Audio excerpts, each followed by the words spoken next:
ध्यान देंगे, जो अम्ल क्षार और लवण का चैप्टर जो चल रहा था उसके कई टॉपिक हमने आपको अंदर से कराए थे। उन टॉपिकों का स्वाध्याय का कराया था, चर्चा की थी। आगे आप देखेंगे इस पाठ के पीछे जो अभ्यास प्रश्न है और महत्वपूर्ण प्रश्न है, इनकी चर्चा करते हुए हम समझाते हैं। इन प्रश्नों को भी उत्तर पुस्तिका पर बली प्रकार लिखना है। तो पीछे की एक्सरसाइज देखिए, इसमें पहला क्वेश्चन आता है, क्या आसुत जल अम्लीय, क्षारीय, उदासीन होता है? आप इसकी पुष्टि कैसे करेंगे? तो उत्तर में लिखेंगे, आसुत जल प्रकृति में उदासीन होता है। हम लिटमस परीक्षण द्वारा इसे सत्यापित कर सकते हैं कि आसुत जल लाल या नीले लिटमस के रंग को नहीं बदलता है। क्वेश्चन नंबर 2, अनेक घरेलू उत्पादों जैसे खिड़की साफ करने के मार्जकों आदि में अमोनिया पाया जाता है। ये लाल लिटमस को नीला कर देते हैं, इसकी प्रकृति क्या है? तो आप समझ सकते हैं, जो नीला करता है उसकी प्रकृति क्षारीय होती है। उत्तर को लिख लेंगे। अगला है, उदासीनीकरण के प्रक्रम को एक उदाहरण देते हुए समझाइए। तो आंसर देखेंगे, 4 लाइनों में लिखा हुआ है, जब एक अम्लीय विलयन और एक क्षारीय विलयन को बराबर मात्रा में मिलाया जाता है तो अम्ल की अम्लीय प्रकृति और क्षार की क्षारीय प्रकृति दोनों ही समाप्त हो जाती हैं। परिणामी विलयन न तो अम्लीय रहता है और न वह क्षारीय रहता है। इस प्रकार ऐसा विलयन उदासीन विलयन कहलाता है। यह प्रक्रिया को उदासीनीकरण के रूप में जाना जाता है। कम सांद्रता वाला हाइड्रोक्लोरिक अम्ल को परख नली में 1/4 भरे और लिटमस विलयन की कुछ बूंदें डालें तो ये विलयन का रंग लाल हो जाता है। इससे बाई सोडियम हाइड्रोक्साइड विलयन को इस अम्लीय विलयन में धीरे धीरे हम एक एक करके ड्रॉपर में मिलाएं तो परख नली में धीरे धीरे हिलाएं तो हरा रंग होने तक हिलाते हुए सोडियम हाइड्रोक्साइड विलयन को बूंद बूंद मिलाते रहें। इस प्रकार हाइड्रोक्लोरिक अम्ल का प्रभाव क्षार सोडियम हाइड्रोक्साइड विलयन द्वारा उदासीन हो जाता है। अगला क्वेश्चन है, इसमें क्या सही है क्या गलत है? तो ये प्रश्न दे रखे हैं, इसका आंसर भी हमने नीचे दे रखा है। जो गलत है उसके आगे एफ लिखा है फॉल्स, जो सत्य है उसके आगे टी बना दिया है, इसको कहते हैं ट्रुथ। ठीक है, इसको आप लिख लेंगे। आगे देखें, क्वेश्चन नंबर 7, इसमें लिखा है,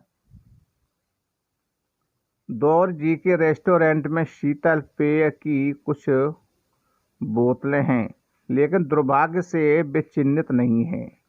उसे ग्राहकों की मांग के अनुसार पेय परोसने हैं। एक ग्राहक अम्लीय पेय चाहता है, दूसरा क्षारीय और तीसरा उदासीन पेय चाहता है। दौरजी ये कैसे तय करेगा कि कौन सा बोतल किस ग्राहक को देना है? क्वेश्चन नंबर 4 देखिए। क्वेश्चन नंबर 7 का आंसर देखिए।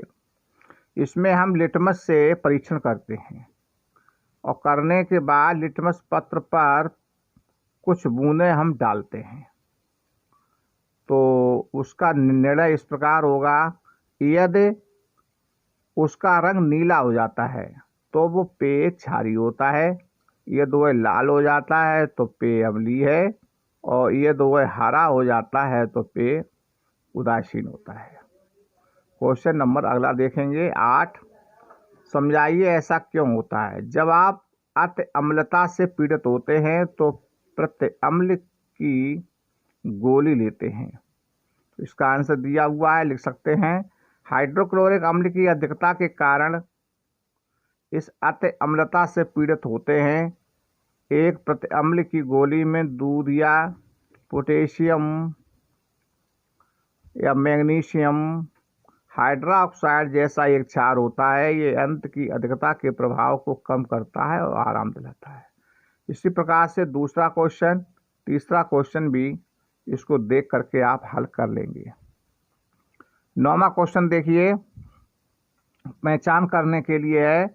आपको 3 द्रव दिए गए हैं, इनमें से एक में हाइड्रोक्लोरिक अम्ल है, दूसरे में सोडियम का हाइड्रोक्साइड है, तीसरे में ये और विलयन दे रखा है। इसकी आप कैसे पहचान करेंगे कौन सा विलयन क्या है? तो इसमें पहचान इसमें दे रखी है, आप इसको लिख लेंगे और समझ लेंगे। आगे देखिए क्वेश्चन नंबर 10। नीले लिटमस पत्र को एक विलयन में डुबोया जाता है, वह नीला हो जाता है, विलयन की प्रकृति क्या है समझाइए। तो आंसर आप जानते हैं, अगर नीला हो जाता है तो इसका मतलब है विलयन क्षार है, और नहीं होता है तो वो उदासीन है। 11वां, निम्नलिखित वक्तव्यों को ध्यान से पढ़िए। अम्ल और क्षारक दोनों सभी सूचकों के रूप में परिवर्तित कर देते हैं। यदि कोई सूचक अम्ल के साथ रंग परिवर्तित कर देता है तो क्षारक के साथ रंग परिवर्तन नहीं करता है।